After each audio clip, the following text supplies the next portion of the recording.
On the next page, number 2, it's more of the same. So I'm just going to guide you to find the median and then trust that you will use your calculator or solving skills to find the mean. Put the numbers in order from least to greatest. Looks like the smallest number is 14 and 14 again, repeated by 15, 17, two 21s, 22, and 23. And there are 1, 2, 3, 4, 5, 6, 7, 8.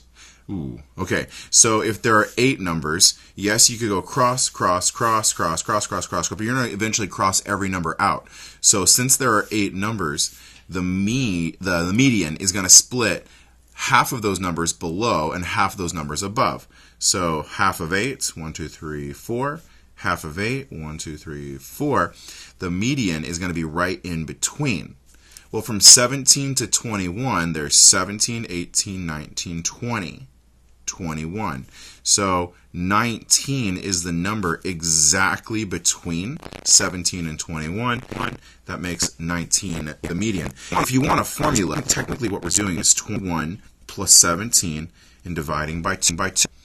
17 is 38. 8 divided by 2 is 19. And you can find the mean, adding them up and dividing by the number of numbers. As I move on to the bottom of the page, we'll do this page and then part of the next one. The classwork question 1 says to identify if the following statement is true. If it's not true, then we're gonna find the word or the phrase in this expression and change it. So replacing it with the correct one. The IQR represents the typical temperature that week.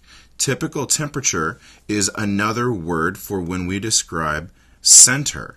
IQR is not a measure of center. However, because we're talking IQR, median is the best word that is related. If we weren't using IQR but we were using standard deviation, mean would be another choice.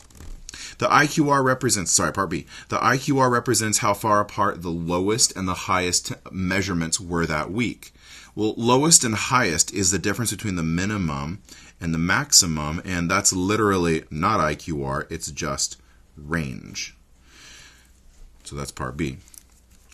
Part C, the IQR approximates the amount of spread. That sounds good. That sounds like IQR. In the middle half, that's it right there, perfectly. The IQR is actually exactly that thing right there, the middle half of any data set. When you look at a box plot, the IQR is this box because it's the middle 25 and 25% of the data. Okay, moving on to the next page, let's actually calculate IQR with question 2. Calculate the IQR of the temperature in Kansas City, Missouri. Well, here are all of the temperatures, 23, 25, 28, 28, 32, 33. They're in order. So step 1 in calculating the IQR is to calculate the median. So find that first. So there's 1, 2, 3, 4, 5, 6, 7. Half of 7 is 3.5. So that means 3 and 3 on either side.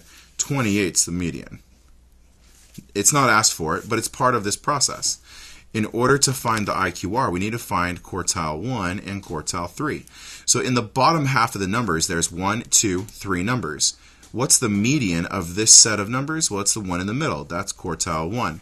In the half, 30, 33, and 35, it's the median, middle of those 3 numbers, and it is indeed that number. So the IQR will be Q3 minus Q1, as in 33 minus 25, and what is that, 8? Okay. So that's IQR of temperatures in Kansas City, Missouri, given some information. It must be cold. I can't imagine these are Celsius. Calculate the IQR of the temperatures in Paradise. What is that, Missouri? Okay. So 1, 2, 3, 4, 5, 6, 7.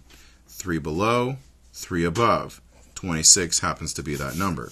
So now we look at 24, that's Q1, and 27, that's Q3. Those are the middles of the top half and the bottom half. They're the numbers in the middle, so therefore they're Q3, Q1.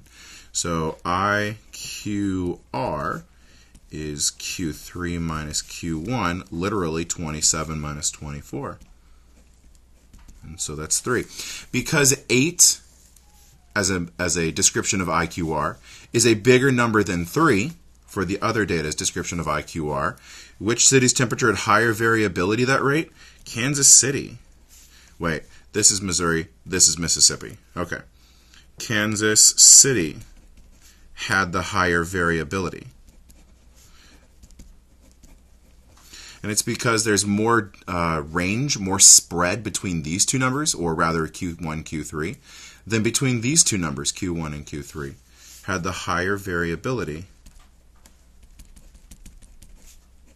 because there was greater range between Q3 and Q1. We can also look at the standard deviation, and the standard deviation measures the spread. That's why this is also a conversation with IQR for median and standard deviation for spread. Standard deviation goes with mean. And in order to picture it, standard deviation also refers to spread. Distribution A versus distribution B. Which one has more spread outness to it?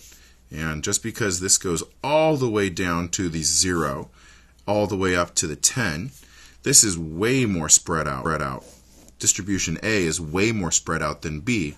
That goes from 4 to 9. There's just more data compact for distribution B.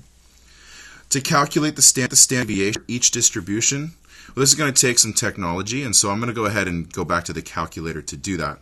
But one way to help me get started is I need to create a list for all of these dots from distribution A.